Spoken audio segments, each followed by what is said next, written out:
एक सन्यासी मरने के करीब था, बिस्तर पर पड़ा था और उसके शिष्यों ने पूछा कि हमारे लिए कोई आखिरी संदेश।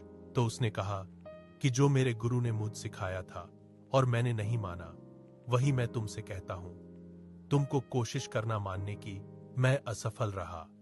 सब जाग के बैठ गए कि कोई बहुत महत्वपूर्ण बात जो गुरु ने उसको भी कही थी और जो उसने नहीं मान पाया, और वह हमसे कह रहा है। उसने कहा, तुम बिल्ली कभी मत पालना। शिष्य थोड़े हैरान हुए कि कौन सा ब्रह्म ज्ञान, वेद में भी इसका उल्लेख नहीं, कुरान में भी नहीं, बाइबल में भी नहीं। ये कौन सा धर्म? क्या मरते वक्त तुम्हारा दिमाग गड़बड़ा गया? हम पूछ रहे हैं, कोई कुंजी दे जाओ, और आप बता रहे हैं कि बिल्ली मत पालना। क्या कह रहे हो? उसने कहा कि नहीं, यह ही मेरे गुरु ने कहा था, मैं ना कर पाया। मैं तुम्हें अपनी कहानी कह देता हूं, तुम याद रखना। गुरु के मरते वक्त यही मैंने उनसे पूछा था कि क्या करूं, कोई संदेश। उन्होंने कहा, बिल्ली मत पालना। मैंने भी समझा कि सठिया गया है, दिमाग खराब हो गया। मरते वक्त उम्र भी ज्यादा हो गई थी, कोई 90 वर्ष उम्र थी उनकी। अब दिमाग ठीक काम नहीं कर रहा। बिल्ली पालने से क्या संबंध? लेकिन वहीं भूल हो गई। मैंने समझा कि दिमाग खराब है, वहीं मैं चूक गया। फिर बरसों बीत गए। मैंने सब छोड़कर जंगल में रहने लगा। साधना करता था, शास्त्र पढ़ता था, मन ध्यान में लगाता था। कुछ पास ना था, बस 2 लंगोटियां थी, लेकिन चूहे आसपास थे और वह लंगोटियां काट जाते। तो मैंने गांव के लोगों से इस बारे में बात की, जो कभी कभी भोजन लेकर, फल लेकर मेरे पास आया करते थे। उन्होंने कहा, एक बिल्ली पाल लो। और मुझे तब याद भी ना आई कि मरते वक्त गुरु कह गए थे कि बिल्ली मत पालना। बात कुछ कठिन ना लगी, सीधी साफ थी। बिल्ली के पालने में झंझट भी क्या? बिल्ली कोई गृहस्थी है। कोई ज्ञानी नहीं कह गया कि बिल्ली में गृहस्थी है। ज्ञानियों ने तो कहा, पत्नी मत पालना, पति मत पालना, बिल्ली मत पालना। किसी ने नहीं कहा, और बिल्ली से अपना क्या लेना देना? चूहों का और बिल्ली का निपटारा हो जाए। बात जच गई, बिल्ली पाल ली। लेकिन बड़ी कठिनाई हो गई। बिल्ली को कभी चूहे मिलते, कभी ना भी मिलते। बिल्ली भूखी रहती तो उसको भी पीड़ा होती। उसने गांव के लोगों से पूछा, क्या करूं? उन्होंने कहा कि ऐसा करो, एक गाय रख लो, आपके भी काम आ जाएगा दूध, बिल्ली के भी काम आ जाएगा। साधु ने ऐसा ही किया, गाय पाल ली गई।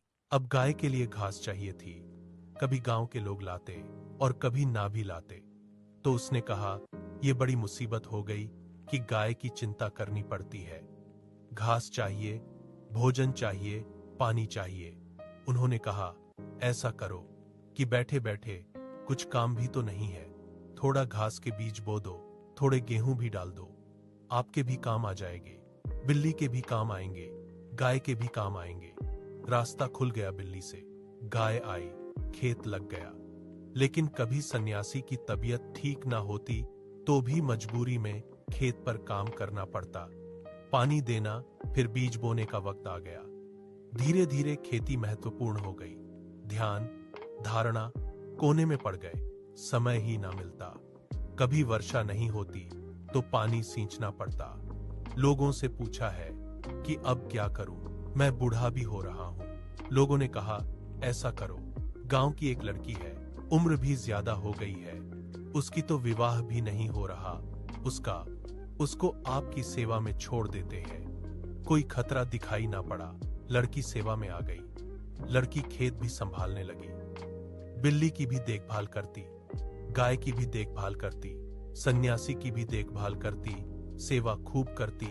थक जाता तो पैर भी दबाती, दवा भी देती। धीरे धीरे मोह जगा, प्रेम बना, बिल्ली सब ले आई, पूरा संसार ले आई। आखिर एक दिन गांव वाले खुद ही आ गए। उन्होंने कहा कि अब ये ठीक नहीं है, क्योंकि आपका राग बन गया और ये जरा अनैतिक है, तो आप शादी ही कर लो। जब राग ही बन गया है तो। सन्यासी ने कहा कि बात तो ठीक है। शादी हो गई, बच्चे हो गए। मरते वक्त उसे याद आया कि गुरु ने कहा था, बिल्ली मत पालना। उसने कहा कि मैं तुमसे भी कहता हूं कि बिल्ली मत पालना। और ध्यान रखना, मैंने भी यही भूल की थी कि समझा था गुरु सठिया गया। डर है कि तुम भी यही सोचोगे और बिल्ली पाल लोगे। और सीख यह है कि तुम लंगोटी ही मत रखो, तुम्हारी लंगोटी है तुम्हारा मन। जब तक तुम्हारा मन न मिट जाए तब तक संसार नहीं मिट सकता। तुम्हारा मन यानी तुम्हारा अहंकार, मन यानी तुम्हारा यह भाव कि मैं हूं। जहां मैं है वहां संसार है, जहां मैं नहीं वहां संसार नहीं है। इसीलिए ध्यान रखो, जिन जिन चीजों से तुम्हारा मैं बढ़ता हो, जिन जिन चीजों से तुम्हारे मैं को शक्ति मिलती हो, अहंकार पुष्ट होता हो, उनसे सावधान रहना, छोड़ना मत, बस जागते रहना।